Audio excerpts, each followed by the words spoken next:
یعنی کہ یہ اللہ کا فرمان ہے، اس کے اندر کسی کے ماننے کے لیے زبردستی نہیں ہے۔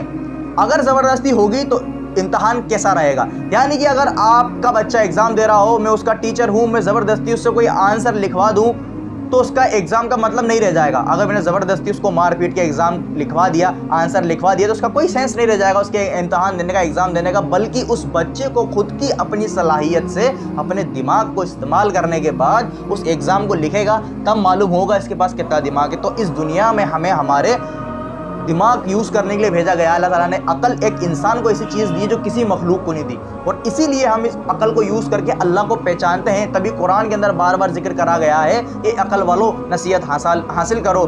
کیا یہ لوگ عقل نہیں رکھتے؟ کیا یہ لوگ دیکھتے نہیں ہیں؟ کیا یہ دیکھنے کے بعد نصیحت حاصل نہیں کرتے؟ قرآن میں جگہ جگہ یہ بات اس لیے کہی گئی ہے تاکہ انسان اپنی عقل کو استعمال کرے۔ کیوں؟ کیونکہ عقل استعمال کرے گا تبھی خدا کو پہچانے گا، اللہ کا تعارف کرے گا اور اسلام کو پہچانے گا، دیگر مذاہب کے تھوڑے بہت مطالعے کرے گا تو اس کو معلوم ہو جائے گا۔ زیادہ رٹو طوطا بھی نہیں بننا، بہت بڑے پنڈت پجاری یا مولانا نہیں بننا، تھوڑا بہت بھی محنت کریں گے تو آپ کو معلوم ہو جائے گا کہ واقعی میں اسلام حق ہے۔ ایسے مان لینے سے اسلام حق ہے وہ مزہ نہیں آئے گا۔ جب آپ اس کو اسٹڈی کریں گے تو واقعی میں آپ کا ایمان کا لیول بڑھے گا، آپ کا ایک عقیدہ جو ہے درست ہوگا کہ واقعی میں ہم حق پر ہیں، پھر آپ کا خدا ہوگا واقعی میں۔ اس کا خلاصہ یہ ہے کہ ایک انسان علم حاصل نہ کرے اور علم ہو کر بھی اپنی حقیقی رب کو نہ پہچانے تو وہ خود پر ظلم کرتا ہے۔ یعنی کہ ایک انسان خود علم حاصل نہ کرے، میں نے آپ کو بتایا علم حاصل نہ کرنا اس بارے میں، تو یہ بے وقوفی ہے۔ آپ جگہ جگہ جاتے ہیں ہر اچھی چیز کو پتہ کرنے، اور آپ اپنے مذہب جو سب سے سینسٹیو چیز ہے اس کے بارے میں اگر آپ معلومات نہیں حاصل کرتے دیگر مذاہب میں بھی اور اپنے مذہب میں بھی، تو پھر آپ بے وقوف ہیں بہت بڑے۔ علم ہونے کے بعد یہ حاصل نہیں کرتے، ڈاکٹرز کی ڈگریاں لینا، انجینئر کی ڈگری لینا آسان ہو گیا ہے، لیکن ایک مذہب کے بارے میں جو آپ کے آخرت کے بارے میں فیصلہ کرائے گا اس کے بارے میں آپ کچھ نہیں جاننا چاہتے۔ اسلام کہتا ہے سب کو دیکھو، جانو، پھر فیصلہ کرو، یعنی عقل سے کام لو اور سوچو۔ اسلام یہی کہتا ہے کہ سب مذہب کو پڑھو، سب کو جانو۔ قرآن میں یہی تو بار بار کہا گیا ہے کہ نصیحت حاصل کرو۔ ہم نے ان کے ساتھ کیا کیا؟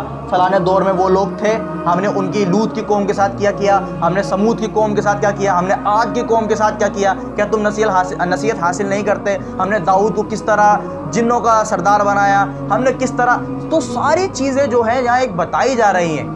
اللہ تعالیٰ ہر چیز کی نصیحت کر رہا ہے کہ تم علم بھی حاصل کرو، جگہ جگہ جا کے چیز کی نالج حاصل کرو، اور پھر عقل لگاؤ، سوچو، تو تمہیں سمجھ میں آئے گا کہ واقعی میں دین اسلام حق ہے۔ اب آدمی صرف یوں کہتے ہیں ہاں اسلام ہی سچا ہے، اس کے وہ ماننے میں مزہ نہیں جو پڑھ کے مانے گا، اس کے میں جو طاقت ہوگی، دونوں میں بہت بڑا فرق ہے۔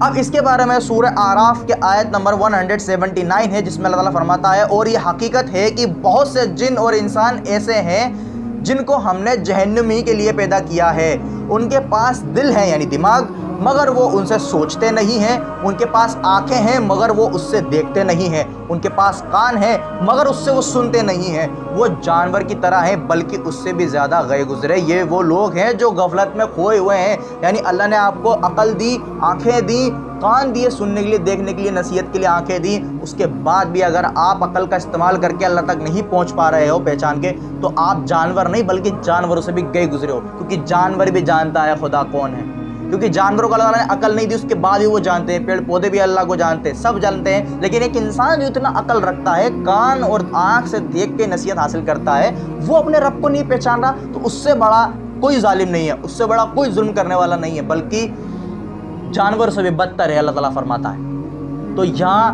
ہمیں یہ چیز پروو ہوتی ہے کہ جو دھرم ہے، تین بڑے جو ایک خدا کو مانتے ہیں، وہ کس طرح سچے ہیں اور کس طرح جھوٹے ہیں۔ تو یہاں صاف ظاہر ہوتا ہے کہ عیسائیوں کے بائبل کے اندر ملاوٹ ہے، انہوں نے خدا کا بیٹا بنا لیا اور خدائی میں کوئی شریک نہیں ہو سکتا، میں نے آپ کو اللہ کی تعارف میں بتا دیا، اور نبیوں کو قتل کرا یہودیوں نے، تو یہ لوگ اللہ کے پیغام کو قتل کر رہے تھے، تو یہ لوگ بھی سچے نہیں ہو سکتے، پھر اپنے آپ کو حق پہ بولتے ہیں ملاوٹ کر کے کتابوں میں، جبکہ دین اسلام نہ اللہ کے ساتھ کسی کو ملاتا، نہ نبیوں کے ساتھ مارا پیٹی کرتا، اور بلکہ حکم دیتا ہے اللہ کی اطاعت کی اور باقی سارے پیغمبروں کو حق ماننے کی، اور پیغمبروں کی اور اللہ کی کتاب کی اطاعت کرنے کی۔ تو بے شک اسلام ہی سچا مذہب ہے پوری دنیا کے اندر اکلوتا، اور یہی ایک اللہ کا ایک واحد ہمیشہ سے رہنے والا ایک دین ہے، جس کو آدم علیہ السلام سے لے کے محمد صلی اللہ علیہ وسلم تک چلایا گیا ہے، اور یہی دھرم ہے جو قیامت تک مذہب قائم رہے گا۔